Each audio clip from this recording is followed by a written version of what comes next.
Dalawang punong guro sa Florida inaresto matapos mahuling nagmamaneho ng parehong sasakyan ng lasing. Ilang oras ang pagitan. Miss Jennifer, uminom ka ba ng alak ngayong araw? Naaamoy ko kasi. Oh, Oo, uminom ako. dahil nagmamaneho ka at hindi ka dapat nagmamaneho. Naintindihan ko yan. Pinag-uusapan natin ang kakaibang sunod-sunod na pangyayaring humantong sa dalawang pag-aresto at sa mga kasong kinaharap na yon ng bawat isa sa kanila. Gusto mo bang gawin ng ehersisyo?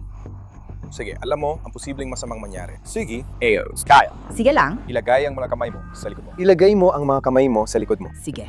Ilagay mo ang mga kamay mo sa likod mo. Hindi, pakiusap. Inaresto ka. Ito ang Inside the Crime mula sa Law and Crime. Ako si Elizabeth Milner. Nakakabali sa kasong ito, isa sa mga babae nagpa-Uber muna pa uwi, tapos kahit lasing pa raw, muli nagmaneho para piyansahan ang kaibigan niya at may labas ito sa kulungan.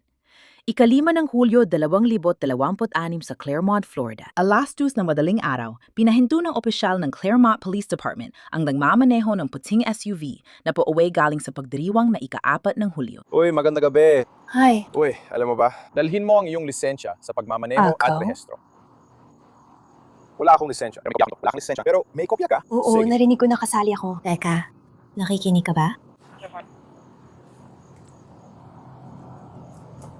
Akin. Mga babae, nag-enjoy pa ba kayo sa ika-4 o ika-5 na ngayon? Ha? Hindi ko makuha. Nasa kotse ang lisensya ko. Ito ang kotse ko. Kotse mo? Oh. Sige. Okay ang kaibigan ko. Ihatid niya ako pa uwi. Sige. Siya ang nagmamaneho. Kaya kami ang may hawak ng lisensya niya. Sa mga court documents, tinukoy ang driver bilang si Jennifer Jimenez at ang pasahero bilang si Cristina Alcalde. Ayon sa ulat ng insidente, may dahilan kung bakit pinahinto ng pulis si Jennifer. Nakasaad sa ulat, habang nasa likod ng sasakyan, napansin ko na ang jeep ay lumilihis papunta sa westbound na linya. Nakita ko ring may puting jeep na sumampas sa bangketa malapit sa Morning Drive at Minnehaha Avenue habang papalapit sa Biloxam Avenue. Nagpatuloy ang jeep sa silangan habang lumiliko ito patimog sa Minnehaha Avenue. Lumabas ang jeep sa linya at nagmaneho patimog sa northbound na lane. Habang hinahanap ni Jennifer ang lisensya, biglang sinabi ni Christina mula sa passenger seat na pareho silang mga punong guro. Ang pangalan at petsa ng kapanganakan na ibinigay mo sa akin, hindi ba yun? Para sa taong yan, kasi wala akong Hinahanap mo pa rin? anumang impormasyon dito Anong or first kahit name anong mo? may kinalaman sa social. Jennifer. Jennifer? Pareho kaming mga punong guro. Kaya, simulan na natin. Hinahanap ko lang, sandali lang. Nakasaksak ang telepono mo sa kotse.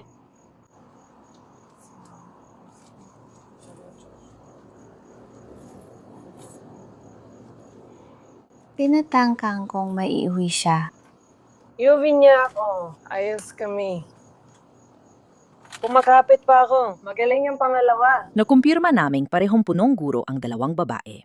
Mabilis ang paghahanap. Si Christina ay punong guro ng Pinecrest Lakes Academy. Si Jennifer Jimenez ay iniulat bilang punong guro ng Pinecrest Academy Taverns. May litrato ka nito. Oo, sige. Nasa bag. Ah.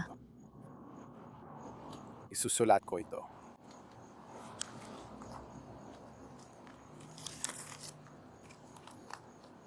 Susulat ko ito. Sige, tingnan natin. Valid po ba ito, ma'am? Ooh. Sige.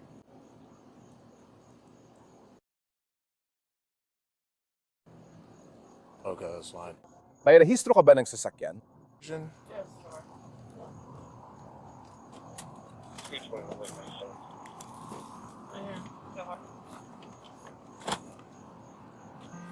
Ayos. At sinabi mong iyo ang sasakyan, tama ba? Sasakyan niya yon. Sige, ayos lang yan. Walang problema. Saan kayo galing ngayong gabi? Tingnan natin. Meron akong Pero hinahanap alam na bakit bahay ang nakatira kotse? sa jurisdiction ng Claremont County, malapit sa Northwood 205. Pero sinabi ko kung saan. Tinanong ko kung saan ka ng galing. July, kami kasama si Makid pagkatapos. Sige, ayos lang yan. Naintriga lang ako.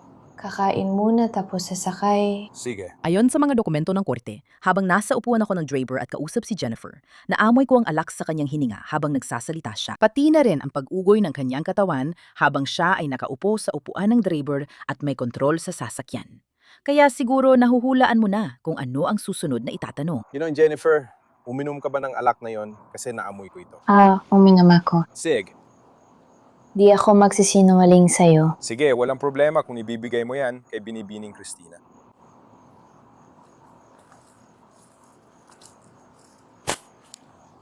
Jennifer, pwede ka bang pumunta dito sa likod para makausap kita? Kailangan kong isuot ang sapatos ko. Ayos lang yan.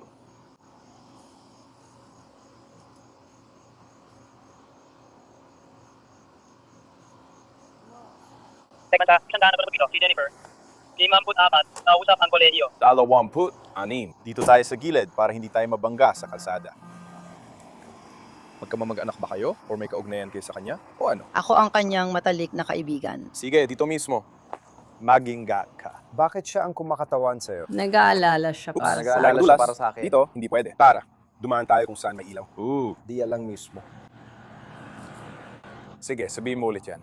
Nag-aalala siya para sa akin. Siege, bakit siya nag-aalala para sa'yo? Dahil pareho kaming mataas ang katayuan, pareho kaming. Mataas ang katayuan namin sa, alam mo na, edukasyon at sige, sa aming trabaho, kaya mahirap talaga. At pareho kaming kasal sa mga pulis. Kay sige, asawa ko rin ay kasal sa pulis. Alam ko. Oo siya na, pasensya na. Mahirap kasi. Tinatangkang kong Alam ko lampasan na lang. Kasal ba siya ngayon sa isang pulis? O May X. Pareho kaming kakadiborsyo lang. Kaya Kaya hindi pa sinusubukan kami ko magkatulad na niya. mayuwi siya. At okay, akala ko siya magiging didi pero hindi nangyari. Kaya sinusubukan ko lang makarating kahit sangkapat ng biyahe pa uwi. Dito lang ako nakatira. Sa kabila lang ng stoplight na ito. Sige. Kakilipat ko lang, kakahiwalay lang namin. At kakawala ko lang sa kung ano meron kami. Dapat magpasalamat ka sa akin. Hindi ako ko alam tungkol dyan, magsisinungaling. yung personal. Mga Alam bagay, ko, malinaw nagbibiro lang Meron ako. ba? Nandito kami dahil nasa bandang mini kayo. Alam mo bang lugar? Sige, kaya ka nasa Mini-Minnehaha. At ano yun? East Avenue ba yun? Alam mo ba kung saan yun? Sige, nandun kayo sa stoplight. Kapag pababa ka na, Minnehaha, pa-zigzag ka sa kalsada. Ayos ba? Diretso lang dito, kahit lumiko ka sa kanto. Nasa lane ka pa rin. Kaya yon. Hindi Kaya rin ako naman. sigurado. Sige, ano yun? Naniniwala ako. Hindi ko alam, pero tiwala ako sa'yo. Naalala mo bang nabangga mo yung bangketa dun sa may morning drive? Hindi ko naalala. Sige, kaya ako nandito, tapos lumapit ako, kinausap kita. Napansin ko na parang mabagal ang reaction. Naamoy ko ang tama. alak. Pati yung mabagal na pagkurap. Alam mo yon, yung pag-uga sa paligid ng Kaya mata. kahit gaya ng konting asar mo sinasabi sa ko kanya, kapag oo. nakita Alam mo. ko na yan. 20 taon na ako nandoon. Sige. Asawa ko. Kaya Ito ang aking papaliwanag ko lang. interest. Ipapaliwanag ko Oo, sa'yo kung bakit naintindihan kita kita. pinababa sa sasakyan. Hindi araw-araw na mas madaldal pa ang pasahero kaysa sa driver. Kaya nag-aalala siya sa akin. Nag-aalala ako. Nag-aalala rin ako. Kaya nandito ako. Mabuti akong tao, kaya ayaw niya akong gawin yon. Kaya Jennifer, Alam mo, ko kahit kailanman anong sinabi uri na ng... masama kang tao. Hindi tungkol doon. Nag-aalala lang ako sa kinabukasan ko. Kaya naiintindihan ko. dahil sa ganitong sitwasyon tayo, ikaw ang may kontrol sa sasakyan. Ililingin ko sana kung gusto mong magsagawa ng field sobriety exercises para mawala ang aking pag-aalala na hindi ko magagawa yon. Hindi ko magagawa. Naalala mo si ex ko. Walang kinalaman Pulis ng siya ex mo. kaya. Wala naman siya sa kotse kasama mo. Naiintindihan ko naman, pero alam mo, Kaya tinatanong kita kasi ikaw ay isang adulto. hindi ko kaya. Gusto mo bang ulitin ko? O naiintindihan mo na ang sinabi ko? Pasensya na, ulitin mo na lang kung gusto mo. Sige, kaya hinihiling kong magsagawa ka ng field sobriety exercises para mawala ang aking pag-aalala. Kaya mong magmaneho. Oo, alam kong kaya ng ko. ligtas. Ayaw mo bang ipaliwanag ko ito? Hindi. Sige. Sigurado ka, ayaw mo talagang ipaliwanag ko ito. Ibig ko sabihin, ikaw, kung gusto mo, pwede mong ipaliwanag. Patuloy akong sumusubok. Ikaw naman ay patuloy. Pasensya na. Kaya ayoko malito ka. Hindi ko sinasadya. Kung naiintindihan mo. Hindi ko kailangan Mauna ka na. Sinusubukan ko lang. Gusto mo talaga yung paliwanag ko? Oo, pakiusap. Sige, tinatanong kita dahil gusto kong gawin mo ang field sobriety exercises para mawala ang pag-aalala ko kung kaya mong imaneho ng ligtas ang sasakyan yon. Dapat ko. Alam kong binigyan mo na ako ng sagot. Pero sa sinabi ko, ayaw mo bang gawin ang field sobriety exercises? O ayos lang sa'yo? At maiintindihan mo na. Proseso mula doon kung ano ang mangyayari. Ikaw, Sa tingin ko, kaya mong palawakin. Yan, kung gusto mo. Kung, gagawin ko. Kung ikaw, kung Ang okay ibig lang sabihin sa'yo. Ibig sabihin, gagamitin ko ang impormasyong nakuha ko mula sa estilo mo sa pagmamaneho at ang naging pakikipag-ugnayan natin sa tabing kalsada. At magpapasya. Kung ano ang susunod kong gagawin. Kaya kapag magtanong ako, yun ang. Alam mo yon, at sinasabi mong ayaw mo. Alisin mo ang mga I-hire ayaw mo na ang yan. sarili mo at Ayos lang yan, maluluto karapatan ka. mo yan. Pero sinasabi ko sa iyo na kailangan ko magpasya. So kung anong meron ako Person. at kumuha ng desisyon. May sense ba yon? Oo, naintindihan ko. Siege, Kinakausap kita. Ako lang ba ang kausap mo or may iba pa? tayo lang naman ang nandito bago siya dumating. Oo, tama. Yun ang tanong ko. Gusto mo bang gawin ang mga field sobriety exercises? Pwede ba kita makausap ng tayong dalawa lang nang wala siya? Hindi ito tungkol sa Pagkatapos pag-lacing. mong sagutin ang tanong ko, Sige. gusto mo bang gawin ito? Sige. Naiintindihan mo ba ang masasamang kahihinatnan? Okay? Inaresto si Jennifer dahil tumanggi siyang sumailalim sa field sobriety test. Sige, ilagay mo ang mga kamay mo sa likod. Kailangan mo nang sumama. Oo. Who? Nakuha mo na ba? Ooh.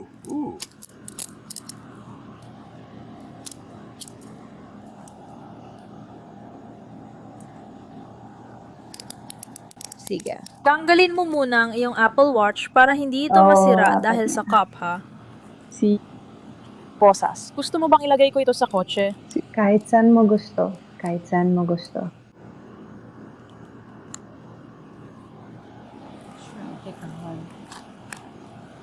Sige, lalakad tayo papunta sa kotse na yon. Diretso lang sa unahan.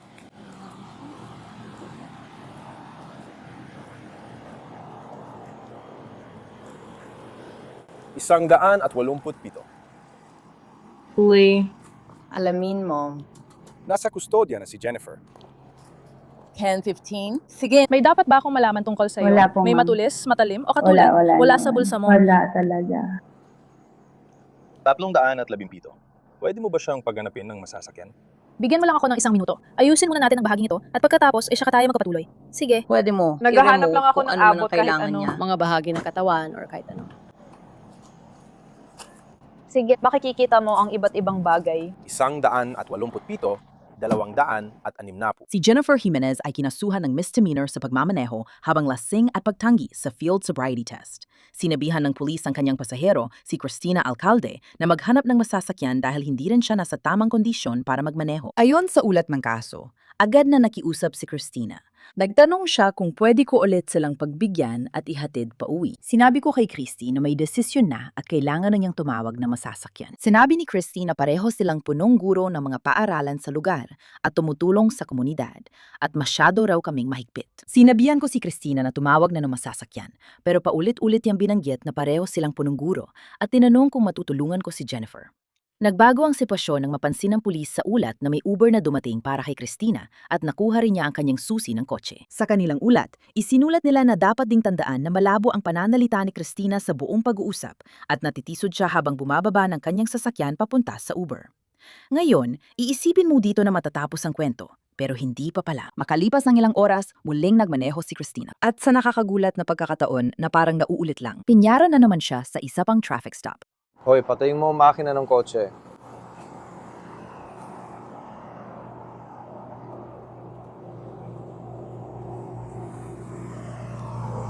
Bakit ikaw ang nagmamaneho? Nag-aalala ka ba? Kinutungo ko ang timog. Inilipat ako sa lawa ni Terry.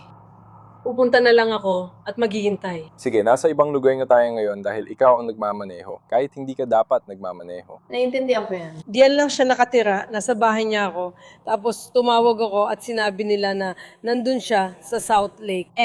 South Lake? At Tapos inilipat sinabi ako nilang sa main kailangan jail. ko ng 2,000. Para piyansahan siya, pumunta ako sa ATM pero hindi gumana ang card ko. Ngayon, para naipit ako. Hindi ko alam ang gagawin kasi hanggang 10, 30 pa siya makakalabas. Babalik muna ako sa bahay niya ngayon. Yun lang naman ang ginagawa ko. Parang wala naman akong balak na gumawa ng masama. Tingnan Ayos mo, na ako ngayon. kinausap lang Naintindihan ko kita. na. Talagang ikaw ay talagang lasing. Alam ko, pero hindi Kinausap na ako kita ilang ngayon. oras Naiintindihan pagkatapos. ko. Talagang hindi na ako.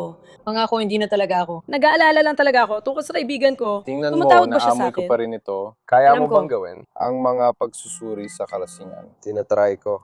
Ayoko rin makulong. Umupo ka muna para sa akin. Sabi ni Cristina, muling nagmaneho lang siya para piyansahan si Jennifer at makalabas ito ng kulungan. Christina, pwede mo ba akong harapin? Anong tanong mo? Anong gagawin mo kung ako ang nasa kulungan mo? Hindi magmamaneho. Gets ko. Hindi ako Diyos. Anong gagawin ko? Sige, ano ulit tanong mo sa mga pagpipilian?